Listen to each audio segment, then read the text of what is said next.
Dieu, gloire au Saint-Esprit de Dieu. Donc, Pasteur Gary Volsi de Montréal, Québec, Canada, nous allons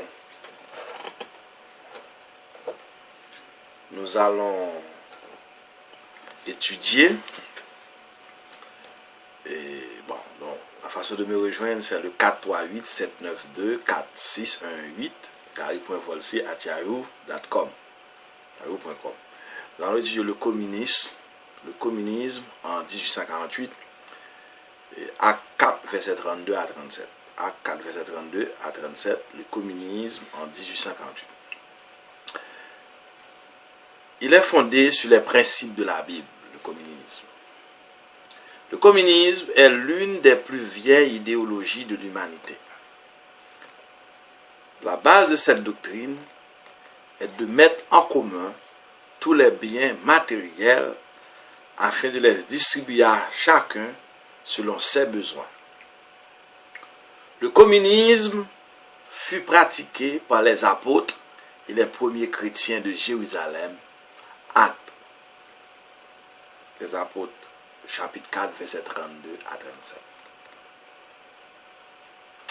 L'histoire du communisme moderne commence en 1848 avec la publication du manifeste communiste écrit par Karl Marx et Friedrich Engels, qui transformait le communisme en socialisme scientifique.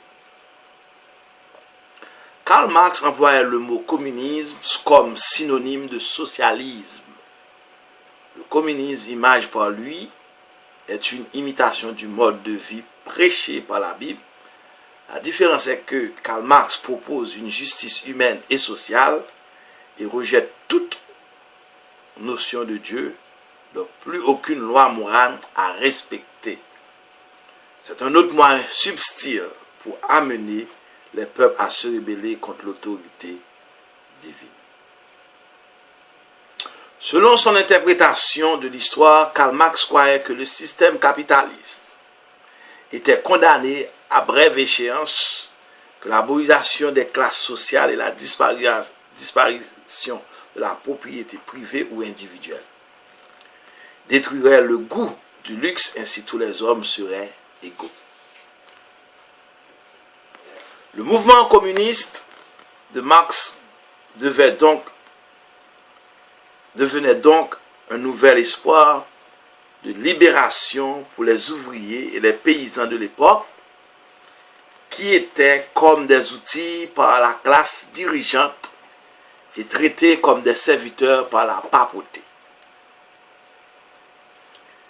L'essentiel était d'abolir la religion, de détruire les riches qui exploitaient sans scrupule la masse ouvrière. L'Union soviétique, ou l'URSS, le premier gouvernement socialiste, a vu le jour en 1917. La Russie fut donc le premier pays dans l'histoire à devenir un État communiste. Sa volonté de détruire les classes sociales et le capitalisme qui lentement s'imposaient dans le monde le poussa à étendre son idéologie communiste à d'autres nations. En réalité, le but principal de la doctrine communiste était la conquête du monde entier. Vladimir Lénine dit, tôt ou tard, le communisme dominera le monde. Il était convaincu que la révolution russe serait l'étincelle de la révolution mondiale des grands pays industriels. La Deuxième Guerre mondiale permit aux communistes de conquérir des millions de sympathisants lorsqu'ils formèrent une coalition avec les alliés contre le nazisme d'Adolf Hitler. En fait, les Russes préparaient les bases d'une éventuelle prise de pouvoir en Europe. Ils croyaient qu'à la suite de la défaite des Allemands, le communisme dominerait dans une Europe pauvre et affligée par la guerre. Cependant, avec l'appui des Américains et des emprunts qu'elle reçut, l'Europe put se relever rapidement de ses ruines. À la fin de la guerre de 1945, les trois grandes puissances de l'époque, les États-Unis, la Grande-Bretagne et la Russie, se réunirent à Yalta pour décider l'avenir des pays d'Europe. La position de force qu'avait acquise l'armée rouge lui permit d'orienter la décision à son avantage. La conclusion de ces discussions et de ces accords fut la séparation de l'Europe en deux blocs distincts, les communistes à l'est et les capitalistes à l'ouest. Suite à ces accords, la Russie fut la seule puissance à émerger après la guerre et un plus grand territoire qu'avant. À cause de la suprématie militaire, le régime soviétique devait très puissant pour imposer son idéologie communiste. L'URSS transforma alors le pays de l'Est, occupé par l'armée rouge, en régime communiste de démocratie populaire, désormais séparé de l'Europe de l'Ouest, libre par le rideau de fer. Tous ces pays furent forcés d'adopter le régime communiste. 1. Pologne. 2. Roumanie. 3. Bulgarie. 4. Hongrie. 5. Pays-Baltes. 6. Tchécoslovaquie. 7. Allemagne de l'Est. 8. Corée du Nord. Ayant la crainte de voir les Russes dominer le monde, les Américains mirent en échec l'expansion communiste en encerclant le bloc soviétique d'un réseau de base d'alliances militaires telles que l'OTAN. La stratégie était d'isoler les communistes pour les empêcher d'influencer le monde libre. Les Russes les imitaient en créant le pacte de Varsovie, une association de pays de l'Est qui signent ensemble un traité d'amitié, de coopération et d'assistance mutuelle pour opposer la force américaine et défendre ses territoires. Alors que le monde entier abaissait les armes, les Russes commençaient à s'armer jusqu'aux dents. La politique de Joseph Staline resta fondée sur la perspective d'un affrontement inévitable entre l'URSS et le reste du monde, car elle seule portait les espoirs du communisme mondial. Elle avait une double mission: renforcer leur système socialiste pour donner l'exemple aux ouvriers du monde et se défendre contre toute attaque. Les soviétiques étaient dangereux car ils possédaient les secrets de la bombe atomique. Les communistes dirigés par Staline étaient décidés à s'emparer du monde, ce n'était qu'une question de temps. Dès 1449, la victoire des communistes chinois fit apparaître une nouvelle menace en Asie. Cependant, Mao Tse-tung refusa de subir le leadership soviétique, préférant définir et populariser sa propre conception du socialisme. Pendant des dizaines d'années, les peuples russes et chinois ont souffert terriblement sous le règne de ces cruels dictateurs que furent Staline et Mao. En très peu de temps, le communisme s'est répandu à partir de l'Union soviétique pour asservir près de 2 milliards d'individus, c'est-à-dire la moitié des pays du globe. Afin d'implanter leur philosophie marxiste dans les pays du tiers-monde, les communistes leur ont apporté une aide économique et militaire. Ainsi, ils ont pu entrer et organiser les révolutions en Amérique latine et en Asie, entendre leur emprise dans leur pays du Moyen-Orient, sous forme de coopération, vendre des armes aux pays arabes pour ainsi s'assurer le contrôle du pétrole. Aucun empire dans l'histoire ne s'est répandu de façon aussi agressive et aussi rapide que le système communiste. Pendant plus de 40 ans, des conflits entre les deux superpuissances ne cessèrent d'éclater. Les deux grands se disputaient de territoires étrangers et les années 60 furent dominées par l'acharnement des États-Unis à s'opposer aux besoins par les armes à tout progrès du communisme dans une partie quelconque du monde. La propagande communiste fit de même contre le système capitaliste des États-Unis. Malgré une puissance économique et militaire telle qu'une nation n'en avait possédé dans l'histoire, l'Amérique eut peur du communisme qui était l'ennemi numéro un. Après la mort de Staline, Nikita Khrouchtchev essaya d'améliorer l'image du communisme en signant quelques traités de désarmement avec les Américains. Cependant, lors d'une visite aux États-Unis, Khrouchtchev ne put s'empêcher de leur déclarer « Nous vous enterrons ». Malgré ces paroles, une certaine détente s'installa lentement entre les deux puissances. En 1962, malgré leurs belles promesses de désarmement, les Russes furent installés à Cuba des missiles nucléaires qui menaçaient les Américains. La guerre mondiale fut évitée de justesse. Les Américains réussirent à convaincre les Russes de retirer leurs missiles. À la suite de cette démonstration de ruse et de force de la part des Soviétiques, les Américains prirent encore une fois la décision idéaliste de dialoguer avec les communistes pour parvenir à une entente qui atténuerait les risques d'une troisième guerre mondiale. Sous le règne de Léonid Brezhnev, une politique de détente fut prêchée par Richard Nixon. Il fut le premier Américain à se rendre à Moscou en visite officielle.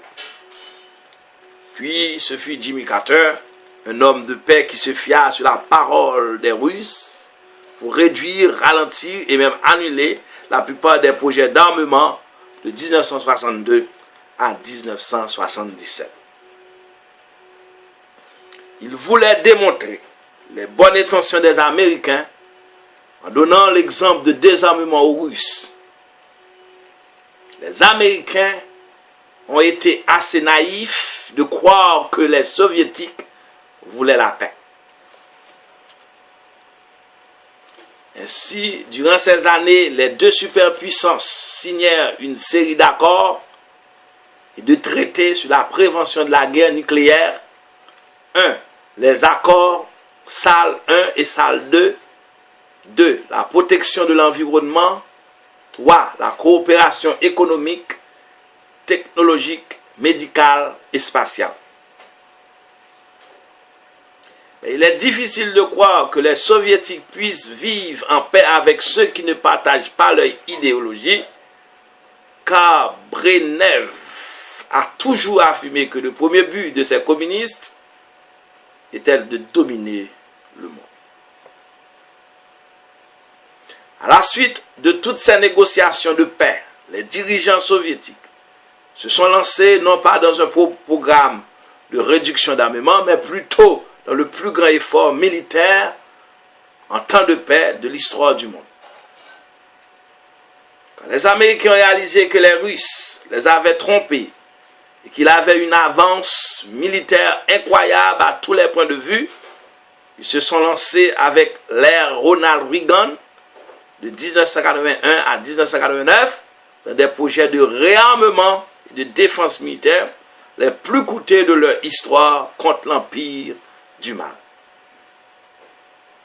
Jamais on n'aurait cru que les Russes pouvaient devenir une si grande puissance nucléaire et militaire. C'est avec ruse et mensonges qu'ils ont réussi à devenir une superpuissance mondiale.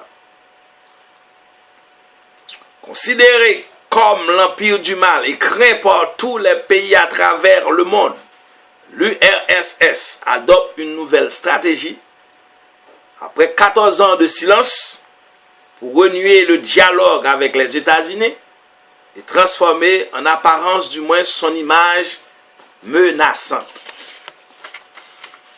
L'année 1987 marque un tournant dans l'histoire avec l'arrivée de Mikhail Gorbatchev et ses propositions spectaculaires de désarmement, de paix et d'ouverture de la Russie. C'est une offensive de charme pour convaincre l'opinion publique internationale de la sincérité des communistes. Après avoir fait l'étalage de sa puissance, voilà que l'URSS se jette à l'autre extrémité. Les communistes ont adopté le ton du demandeur. Aidez-nous, nous sommes pauvres. Nous vivons mal. Nous voulons adopter votre économie de marche et devenir une nation riche, nous aussi. Laissez-nous coopérer avec vous. Développons le commerce avec le monde civilisé. Investissez votre argent chez nous. Les Américains, aveugles par cette victoire, n'ont pas compris les intentions réelles des communistes, car ils se sont trop réjouis d'avoir enfin leur ennemi communiste à genoux devant eux, guettant leur aide économique. En réalité, tout ce que les Russes voulaient était un répit qui leur ferait gagner la faveur du monde entier. La nouvelle image du système socialiste se transforma soudainement. L'objectif du nouveau dirigeant de Kremlin était maintenant de libérer le monde de la menace nucléaire tout en devenant un défenseur et un constructeur de paix. Encore une fois, les deux dirigeants les plus puissants de la planète signèrent une série d'accords et de traités pour détruire une catégorie entière d'armes atomiques et pour réduire les arsenaux nucléaires et militaires. La nouvelle politique de paix et de désarmement est des plus subtile, c'est un jeu pour séduire et endormir son adversaire dans un sentiment de sécurité. Gorbatchev reste persuadé que le communisme est moralement et socialement supérieur au capitalisme. Lénine disait: les traités de paix sont utiles seulement pour reprendre son souffle en vue d'un nouvel effort. La propagande de paix ne sert qu'à dissimuler les préparatifs de guerre. Aujourd'hui, nous sommes trop faibles, mais le moment viendra où, pour endormir l'Occident, nous lancerons l'offensive de paix, la plus spectaculaire de capitalistes, stupides et décadents seront trop heureux de collaborer à leur propre destruction. Ils sauteront sur l'occasion de devenir nos amis. Dès que leurs gardes seront abaissés, nous les écraserons. Voilà une formule enseignée à l'école de guerre à tous les communistes. Cela ne ressemble-t-il pas à ce qui se déroule actuellement sur scène mondiale? Les Occidentaux sont naïfs et irréalistes. Ils refusent de voir que la Russie ne sera jamais un pays démocratique.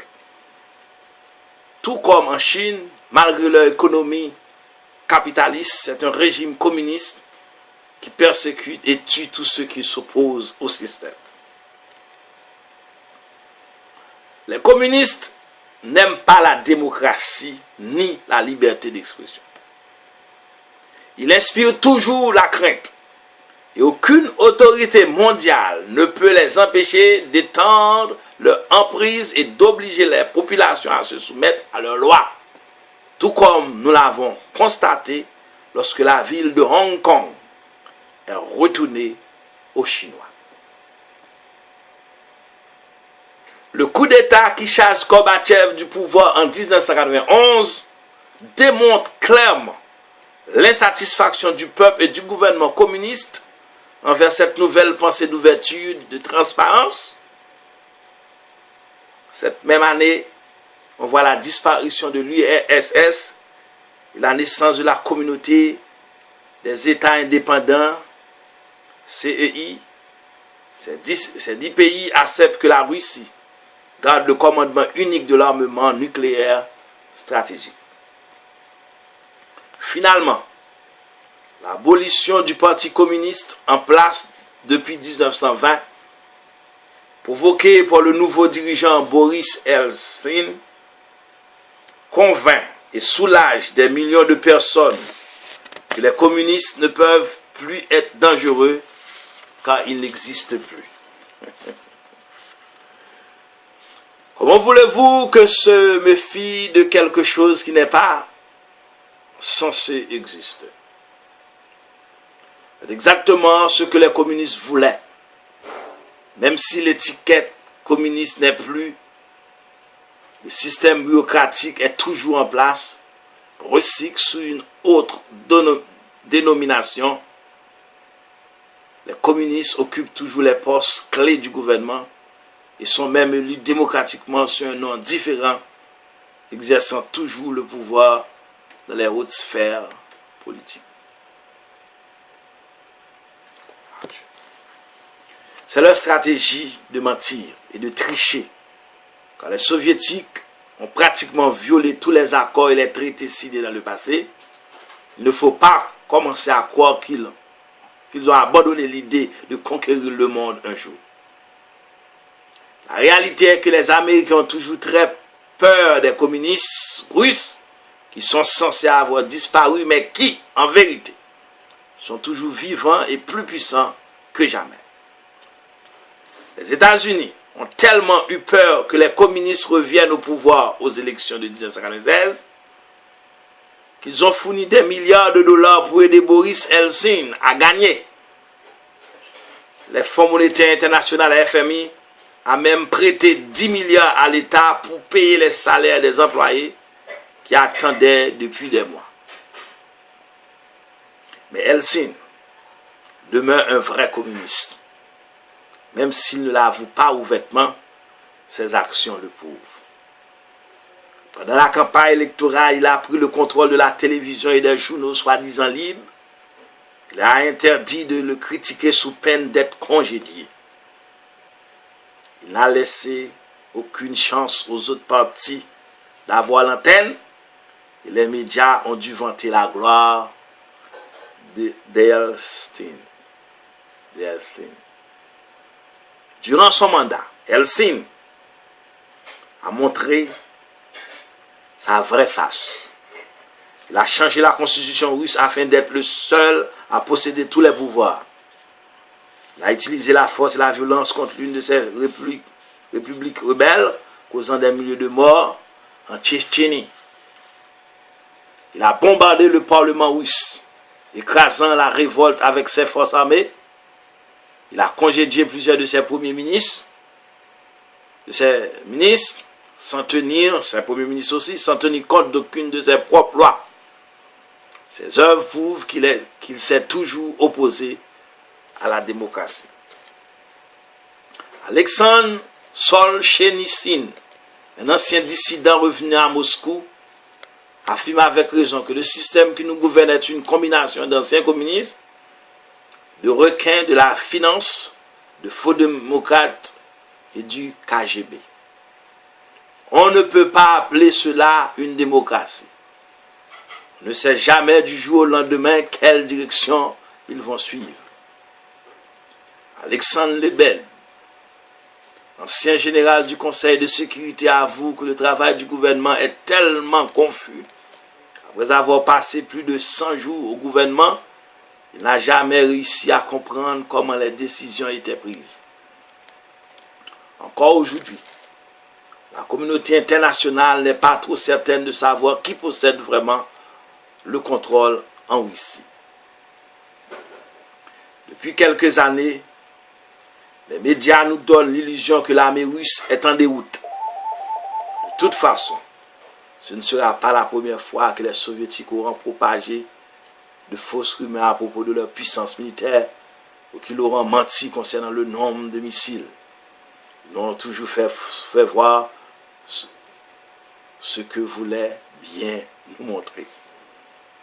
On ne cesse de nous présenter des photos de pauvres soldats humiliés, mal habillés.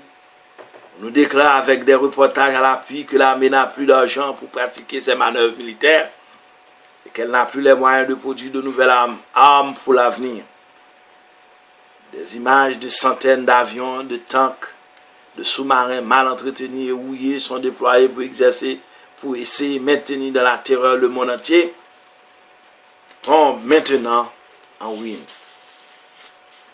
On veut nous donner l'impression que la Russie ne représente plus de danger pour le monde libre. Les Américains croient que l'écart est trop profond pour imaginer que les Russes puissent se livrer à une compétition avec eux dans la course à l'armement. Cependant, les États-Unis sont toujours un peu inquiets parce qu'ils savent très bien que la puissance nucléaire des Russes demeure toujours une menace réelle et que finalement, on ne sait jamais à quoi s'attendre avec les Soviétiques, étant donné qu'ils ont toujours menti et triché à propos de tout. Présentement, la Russie lèche ses plaies. Elle est pressée d'ôter sa honte. Elle est même impatiente de retrouver sa dignité et son statut de superpuissance. Et le désir d'être considérée et traitée avec respect demeure très grand. Peu importe qui est à la tête du pays, le chef de la Russie sera toujours l'incarnation d'un système qui ne changera jamais son objectif, c'est-à-dire avoir la domination mondiale. Ézéchiel 38, 39 et 40, la Russie sera, après l'enlèvement de l'Église, la première puissance du monde. Et enfin, avant le retour physique de Jésus-Christ, ce sera la Chine, selon Apocalypse 16, verset 12, Apocalypse 9, Ésaïe 42, verset 2. Donc nous venons de voir le communisme en 1848, depuis 1848, tiré de Acte 4, verset 32 à 37. La Bible, Pasteur Gary Volsi de Montréal, Québec, Canada, 438 792 46 18, gary.volsi@yahoo.com. Que Dieu vous bénisse. Les prophéties avancent à grands pas. L'enlèvement de l'Église est pour bientôt. Et 7 ans après, c'est le retour physique de Jésus-Christ pour établir son règne millénaire. Les 7 années de la grande tribulation, la Russie sera d'une part, la première puissance du monde. Ézéchiel 38, 39 et 40. Et d'autre part, ou du moins avant le retour physique de Jésus-Christ, ce sera la Chine qui sera la première puissance du monde.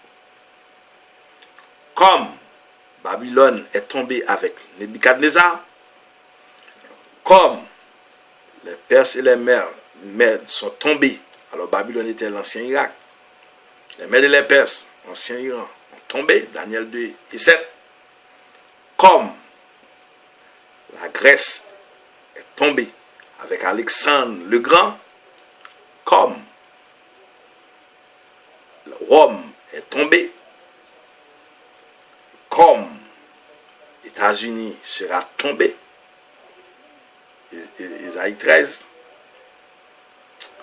ainsi que la Russie aussi, et la 7e et dernière puissance, la 7e et dernière première puissance du monde, la Chine, c'est le retour physique de Jésus-Christ. La Bible, la parole de Dieu. Amen, que Dieu vous bénisse. Amen.